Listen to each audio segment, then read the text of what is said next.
Hello, Florida.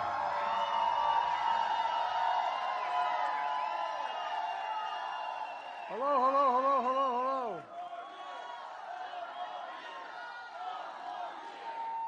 May God love you. Well, thank you. Thank you, thank you, thank you. Caitlin, thank you for that introduction. And more importantly,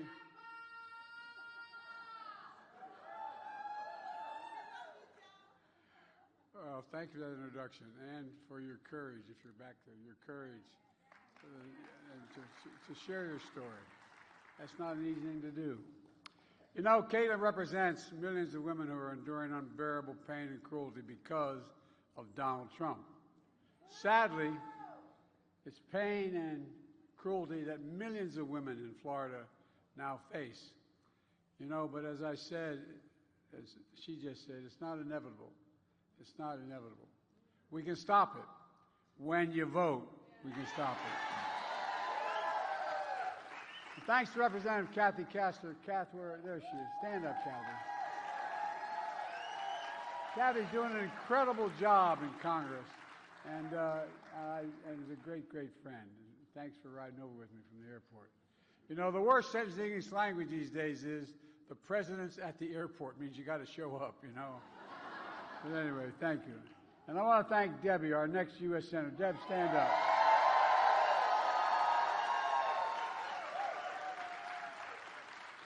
As one senior senator years ago when I was a freshman running for re-election in the United States Senate said to me, he said, I'll campaign for you or against you, whoever helped the most. It's really important you win. This is a critical race. Debbie's running against Rick Scott, who wants to sunset Social Security. I think the voters are going to sunset Rick Scott.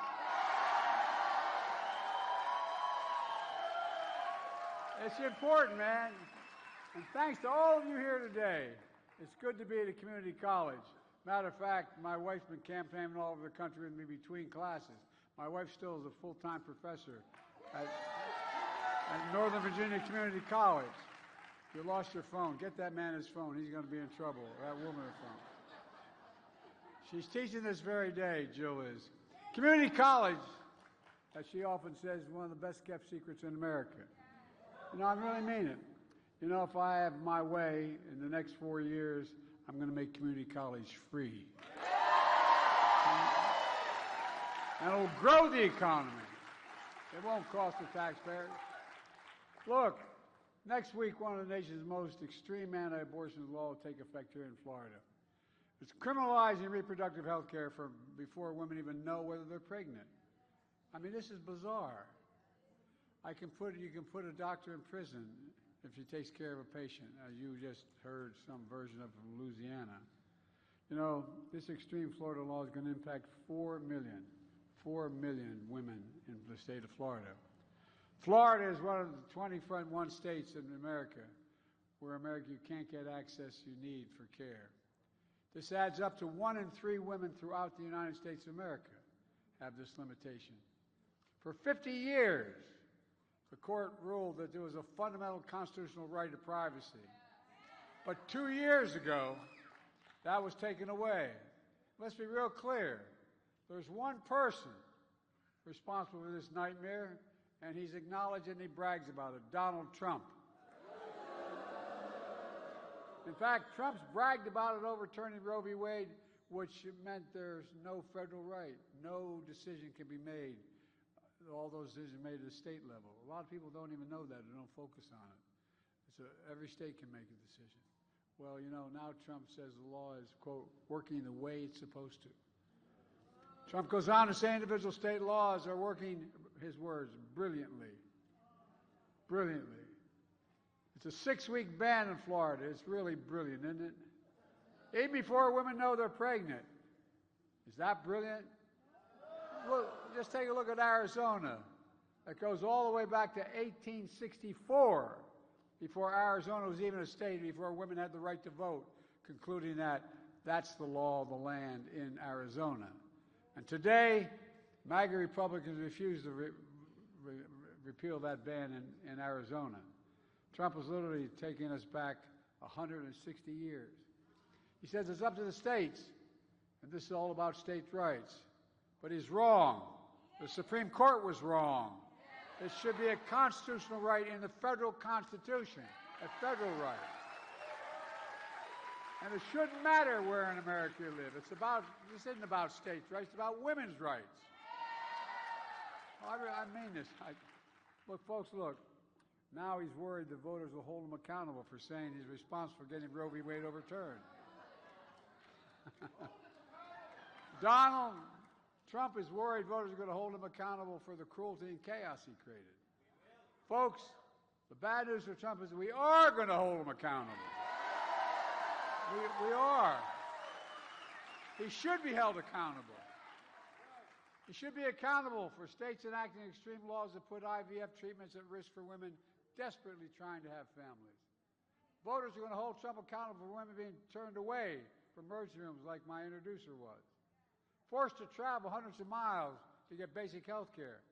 Forced to go to court to plead for help to protect herself and her ability to have children in the future. Folks, voters are going to hold Trump accountable. When women are told by extreme politicians and judges to wait, get sicker and sicker, to the point where your life is determined and be in danger. Pregnant women in America are at risk, particularly black women in America. No, that's the statistic. Data shows they're already too likely to die from complications at birth. I believe voters are going to hold Trump accountable when family members and doctors are threatened with prosecution for trying to help them. Not only that, I believe voters are going to hold Trump accountable and his MAGA's extremist friends to prevent all women in America from getting safe and effective medication like methylprestone, approved by the FDA 20 years ago. They're trying to outlaw that now. For 50 years, the court had recognized that women in America had a fundamental constitutional right, and then Trump took it away by the deal he made.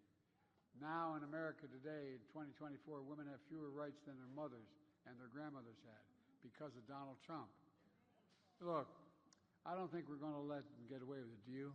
No! And folks, in a sense, I don't know why we're surprised by Trump. How many times does he have to prove we can't be trusted? Trump bragged how proud he was to get rid of Roe v. Wade over. He took credit for it. He said there has to be punishment for women exercising their reproductive freedom.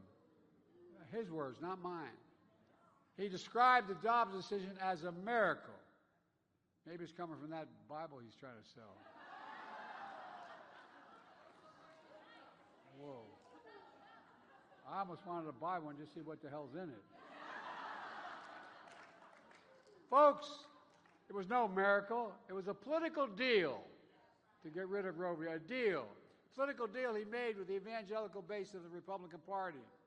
To look past his if they look past his moral and character flaws in exchange for his commitment to appoint justice to the Supreme Court who would overturn Roe. Don't think he's making a deal right now with MAGA extremists to ban nationwide abortion in every single state, because he's making it. In fact, the MAGA majority in the House of Representatives has introduced three separate bans to ban choice nationwide in every single state, based on each state. These bills have overwhelming support of Republicans in Congress. But know this, as long as I have the power of the presidency, it's never going to happen.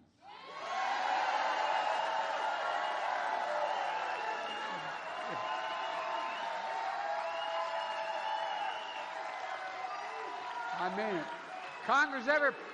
If Congress ever passes a ban, I will veto that ban. Elected Democratic Congress, Kamala and I will make Roe v. Wade the law of the land again. Let's be clear. The overturning of Roe v. Wade also puts at risk broader rights of privacy for everyone. If you think I'm exaggerating, here's what Justice Thomas wrote in concurring opinion in Roe v. Wade. He wrote that the future cases of the court should reconsider all substantive due process precedents from Griswold. Griswold legalized the use of contraception. And Obergefell legalized same-sex marriage. Justice Thomas means it. and so does Donald Trump. Again, here's what that means. The right to make the best decisions for your health, the right to use birth control, the right to marry the person you love. All that's at risk now because it's no longer viewed by some of our good friends in the court as a constitutional guaranteed right. Are we going to let that happen?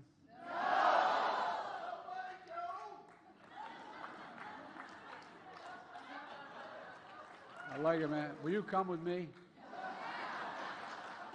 Folks, the extreme laws passed since overturning Roe v. Wade have no place in the United States of America. But what does have a place in America is your voice. This decision overturning Roe v. Wade and saying states should make the decisions of the court practically dared women to be heard. Here's what they wrote in that decision. Women are not without electoral or political power. No kidding. No kidding. I mean, almost challenging it. I said at the time, I don't think the court or the MAGA Republicans have a clue about the power of women in America. I mean it. I mean it. But they're beginning to find out, since the Dobbs decision, which states said should make these decisions, the court said that the states should make decisions, states all over this country, from Ohio, Kansas, Michigan, Kentucky, Wisconsin, Virginia, women and men in every background voted to record numbers to protect, record numbers to protect reproductive freedom. This November, you can add Florida to that list. You can. Are you ready to do that? You got to show up and vote. Are you ready to protect freedom? It was Donald Trump who ripped away the rights of freedom of women in America. It'll be all of us who restore those rights for women in America. And when you do that, we'll teach Donald Trump and the extreme MAGA Republicans a valuable lesson. Don't mess with the women of America. I mean it. Folks, let's get this done. Go to joebiden.com, sign up, get involved. I know you all in this room are involved. Talk to your family and friends. Organize your community. Register voters. Get them out to vote. Old-fashioned way. Pick them up on election day. Call. Do you need a ride to the polls?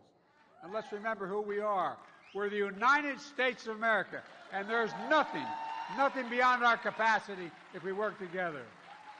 May God bless you all. May God protect our troops. Thank you, thank you, thank you. Thank you. We're going to get this done.